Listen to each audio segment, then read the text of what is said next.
দিনে প্রায় ৬ লাখ আর মাত্র ৩ দিনে ১৭,৬৫,০০০ নগদ, সাথে সোনা আর বিদেশি মুদ্রার পাহাড়।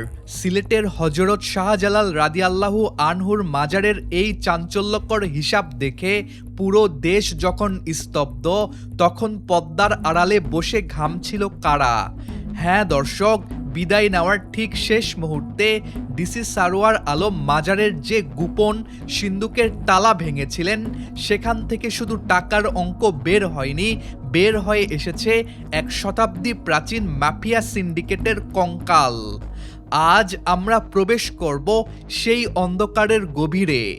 আজ ফাঁস হবে সেই ক্ষমতাধর গডফাদারদের আসল পরিচয়, যাদের পকেটে যেত মাজারের এই কোটি কোটি টাকা।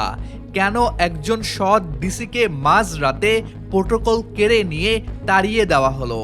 কার ইশারায় চলতো এই বিশাল টাকার খেলা? অনুসন্ধানে জানা যায়, মাজারের এই দানবাক্স থেকে আসা কোটি কোটি টাকার লুটপাটের শেকড় কোনো সাধারণ চোটবাটপাড়ের মধ্যে সীমাবদ্ধ নয়। এর পেছনে রয়েছে স্থানীয় প্রভাবশালী রাজনৈতিক নেতা, এক শ্রেণীর অসাধু মাজার কমিটি এবং প্রশাসনের উচ্চ পর্যায়ের কিছু অদৃশ্য বড় কর্তা। বছরের পর বছর ধরে ধর্মপ্রাণ সাধারণ মানুষ তাদের শেষ সম্বল, মানতের টাকা এই মাজারে এনে দান করেছেন পবিত্র আবেগে। কিন্তু সেই টাকা গরিব দুঃখীদের কল্যাণে যাওয়ার পরিবর্তে সরাসরি চলে যেত এই গডফাদারদের গোপন ব্যাংক অ্যাকাউন্টে। বিভিন্ন সূত্র থেকে পাওয়া তথ্য বিশ্লেষণ করলে দেখা যায়, এই সিন্ডিকেটের গডফাদাররা এতটাই শক্তিশালী যে তারা স্থানীয় রাজনীতি থেকে শুরু করে ঢাকার উচ্চ মহল পর্যন্ত নিয়ন্ত্রণ করার ক্ষমতা রাখে। আর ঠিক এই কারণেই যখনই কোনো সৎ কর্মকর্তা এই টাকার হিসাবে হাত দিতে গেছেন, তখনই তাকে অদৃশ্য এক ক্ষমতার জোরে গুড়িয়ে দেওয়া হয়েছে। দর্শক, মনে কি প্রশ্ন জাগে না, এমপি মন্ত্রীরাও কেন ডিসি সারোয়ারের ভয়ে কাঁপত? কারণ এই সৎ কর্মকর্তা খুব ভালো করেই বুঝতে পেরেছিলেন, কেঁচো খুঁড়তে গেলে এখানে আস্ত বিষধর সাপ বেরিয়ে আসবে। মাজারের এই বিশাল অর্থনৈতিক সাম্রাজ্যের উপর ভিত্তি করে গড়ে উঠেছিল একটি রাজনৈতিক বলয়। নির্বাচনের মাঠ গরম করা থেকে শুরু করে নিজেদের বিলাসী জীবনযাপন, সব কিছুর পেছনেই জ্বালানি হিসেবে কাজ করত মাজারের এই গোপন সিন্দুকের টাকা। ডিসি সারোয়ার আলম যখনই এই সিন্দুক জনসম্মুখে খুলে ফেললেন, তখনই গডফাদারদের রাতের ঘুম হারাম হয়ে যায়। কারণ এই টাকার অডিট বা সঠিক হিসাব সামনে আসা মানেই ছিল সেই সমস্ত প্রভাবশালী নেতাদের মুখোশ জনগণের সামনে উন্মোচিত হয়ে যাওয়া। 23 জুন সোমবার দুপুরে যখন মাদ্রাসার সেই বদ্ধ কক্ষে প্রকাশ্যে টাকা গোনা হচ্ছিল, তখন ডিসির ফোনে আসা অবিরাম কলগুলো আসলে কার ছিল?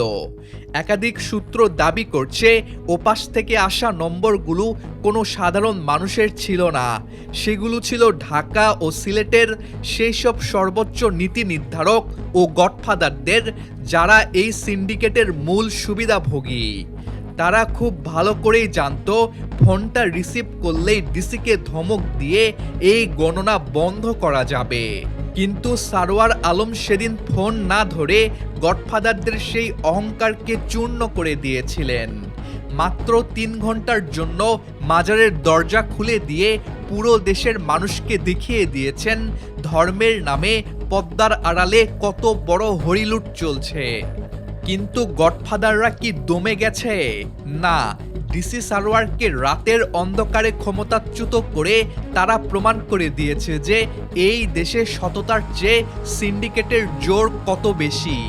তাকে বিদায় করার পর তড়িঘড়ি করে যেভাবে প্রোটোকল প্রত্যাহার করা হলো, তা আসলে ছিল অন্য অফিসারদের জন্য গডফাদারদের একটি প্রকাশ্য হুমকি, যাতে ভবিষ্যতে আর কেউ এই সিন্ডিকেটের গায়ে হাত দেওয়ার দুঃসাহস না দেখায়।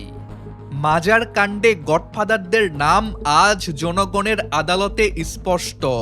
ক্ষমতার জোরে তারা হয়তো ডিসি সারোয়ারকে বদলি করতে পেরেছে, কিন্তু কোটি কোটি মানুষের মনের ভেতরের ক্ষোভকে তারা দমাতে পারবে না।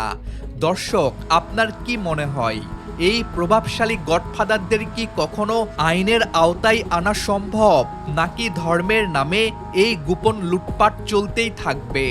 আপনার মূল্যবান মতামত নিচে কমেন্ট করে জানান। ভিডিওটি ভালো লাগলে চ্যানেলটি সাবস্ক্রাইব করতে ভুলবেন না। দেখা হচ্ছে পরবর্তী কোনো ভিডিওতে।